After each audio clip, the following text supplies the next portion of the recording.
Acho que uma dúvida aí que talvez um pouco recorrente aqui, já entrando já, vamos dizer, nas últimas perguntas, né? Se a gente for pensar, né, é muito comum a gente fazer esse paralelo, né, entre Brasil e exterior em tudo, né? Então, a gente fala sobre, bom, pode tomar aí a evolução da doença, mas a gente pode falar em tecnologia, em questão de economia, investimento e tal. Se a gente fosse fazer um paralelo aí com os Estados Unidos, Europa, ou enfim, países aí que têm talvez um know-how aí em algumas áreas, né? Como que é a questão do EPI lá fora, né? É uma regulamentação mais rígida? Ela a questão da própria da execução da lei, ela é mais me conta um pouco aí, qual que é a sua expertise aí? O que você conhece um pouco sobre essas leis no exterior, né? Então, o que acontece? Boa parte, né, das nossas legislações, você precisa se basear em algo. Normalmente a gente se baseia em algo.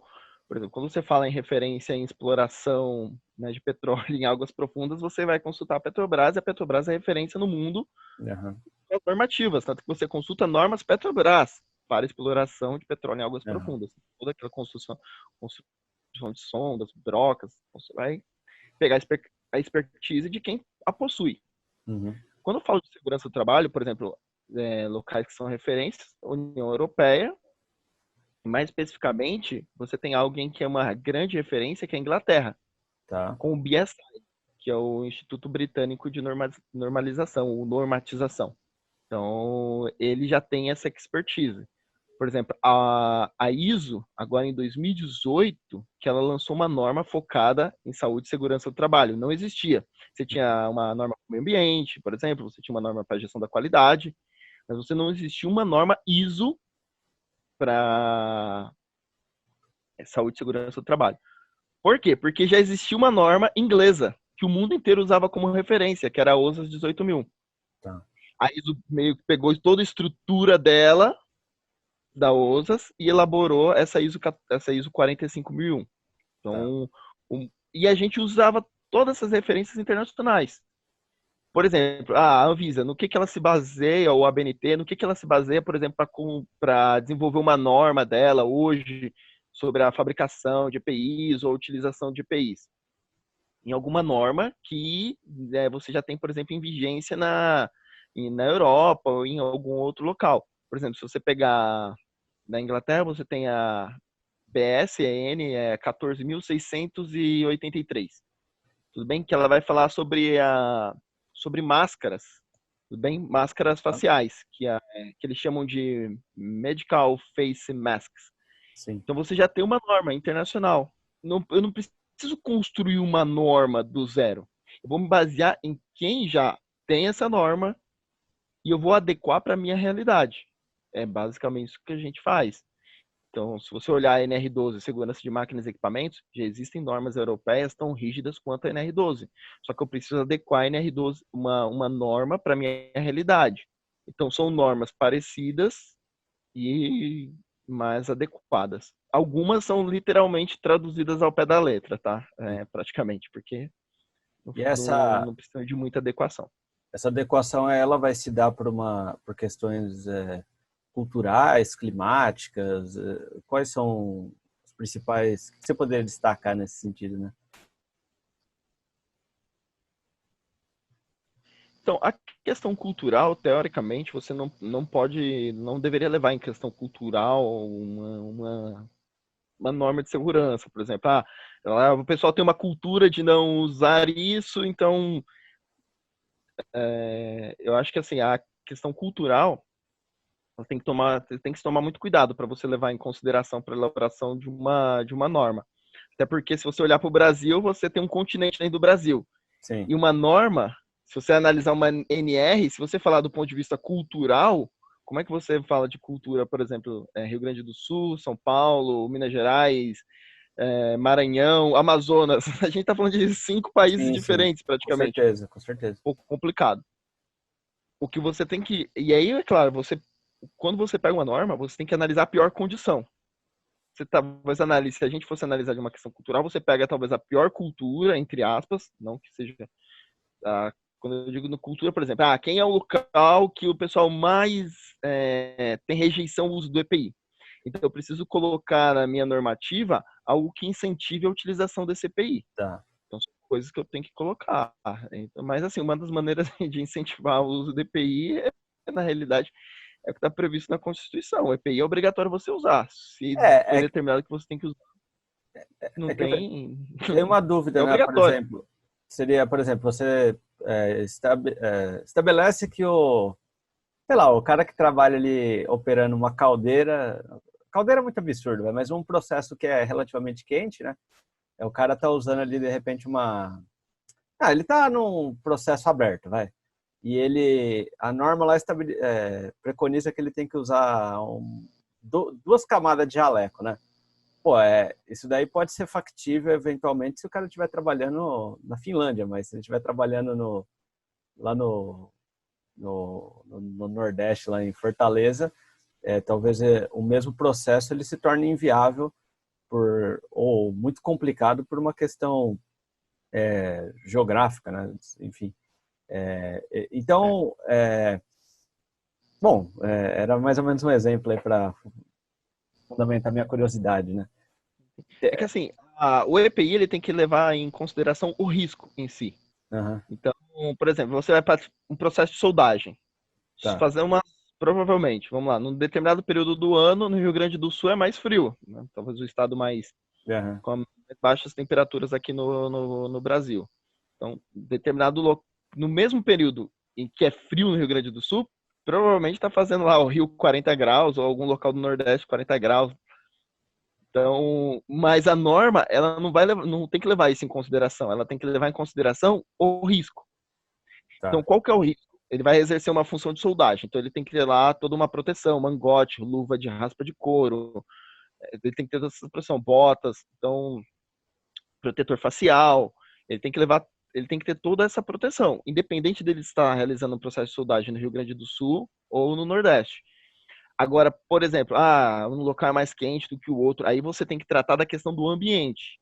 Aí é uma outra tratativa, você tem que fornecer um local adequado para a realização da tarefa do seu colaborador. Ou seja, o ambiente ele tem que ser agradável. E aí também é responsabilidade do pessoal de saúde e segurança do trabalho, Entendi. né? E SESMIT, todos eles são responsáveis por fornecer um ambiente não insalubre. E se o ambiente for insalubre, recompensar, obviamente, financeiramente o colaborador, mas minimizar ao máximo. Lembra? Ela vai lá naquela questão do topo lá eu elimino, se eu não elimino, eu tenho que mexer na atividade, substituir a atividade. Se eu não consigo, eu coloco um EPC, então protejo. Ó, se esse colaborador encostar aqui, ele vai levar um choque. Então protejo, isola aquela área. Antes de fornecer uma luva para ele, né, isolante, que não vai fazer com que ele toque mesmo que ele toque, ele não leve choque, eu tenho que evitar que ele toque ali. Uhum. Primeiro ponto, não é. Então, a questão cultural, eu acho que ela afeta mais no ponto de vista do colaborador não querer utilizar o EPI. Então, Tá. nosso país, por exemplo, tem muitos processos trabalhistas, né? Dizem alguns especialistas, que é o local do país, no local do mundo onde tem mais processos trabalhistas. Isso é um pouco relativo, não sei, não tenho os dados de todos os países, nem se pode confiar exatamente em todos os dados, Uhum. e nem sei qual metodologia que é utilizada, mas vamos partir do pressuposto dessas declarações aí. Muito e muitas das funções que são exercidas, por exemplo, aqui no país, eu já pude conhecer o local de trabalho de uma montadora aqui e uma montadora fora. E quando você compara os dois locais, você olha, nossa, mas aqui ele não está usando óculos de segurança. E na mesma função aqui no Brasil ele usa. Por quê? É o Porque o colaborador ali, ele vai aproximar o olho dele de um local onde não deveria. Ele vai, enquanto, por exemplo, você pega na Europa, a sensação de que existe um risco ali é muito maior. Então, por ele ter essa sensação, por ele ter treinamento, por ele ter instrução, ele não vai se expor àquele risco. Tá. Quando ele não se expõe demasiadamente àquele risco, ele tem consciência daquilo, lembra da medida administrativa, ele tem treinamento, aí o EPI, opa, eu não preciso usar o EPI para cá, porque eu tenho convicção que se eu manusear uma peça pesada, eu vou ter que usar um sapato de segurança. Enquanto eu não estou manuseando, se não tem quinas, eu não preciso utilizar, não vou precisar utilizar nessa função aqui. Se não tem partícula suspensa, se não tem é, é, é, alguma coisa que pode desprender algo, voar no meu rosto, partes pontiagudas, eu não vou usar não preciso usar o óculos de segurança porque o pessoal identificou um risco. Mas a partir do treinamento, a partir de medidas administrativas, o colaborador ele está ciente de que o corpo dele é extremamente importante e ele não vai se sujeitar a entrar no local onde ele não deveria. E aí ele não precisa do EPI. Agora, tem locais que você, né, aqui não tem jeito, tem locais que você tem que brigar com o colaborador para ele usar o EPI. Tem que brigar, né, quase que obrigar. Não, você vai usar, senão... E é claro, né, o colaborador que não usar o EPI, você sabe que ele pode ser até receber uma demissão por justa causa. Tem que estar atento a isso. Então, você acredita que existe uma tendência maior de você atuar nas camadas anteriores, né? Não só na finalidade, que seria o EPI, né? Que seria a última instância. Você tenta trabalhar em aspectos mais de conscientização lá atrás, né? Em países desenvolvidos. Mitigar o risco mais na raiz, né? Vamos supor assim. Isso. Ele é proporcional ao nível de instrução. Porque se o EPI é a última medida. Antes do EPI tem aquela medida administrativa. Uhum. O seu trato aqui, eu não preciso vir para cá. Sim. É claro, por exemplo, agora na questão da pandemia, na tratativa invasiva no hospital, não tem medida administrativa que elimine o uso do EPI. Lógico. Eu posso treinar os médicos, eu posso fazer tudo lá, mas os enfermeiros, todo mundo, mas eles têm que usar o EPI, é obrigatório, não tem muito o que fazer. Sim, sim. Porque a medida administrativa não impede que o vírus circule. Sim. Não, ela melhora, porque assim, a pessoa vai ter mais consciência, ela vai saber que ela vai ter que utilizar o EPI naquele determinado local, ela vai saber guardar aquele EPI, ela não vai pegar aquela máscara que ela acabou de usar, o óculos de segurança, as luvas, vai colocar na mochilinha dela e vai levar para casa e deixar em cima da cama lá. Né? Ela vai deixar no armário reservado dentro do local de trabalho dela, aquele EPI vai ser lavado adequadamente, a gente parte do pressuposto. A medida administrativa vai mitigar esse risco. Não vai resolver.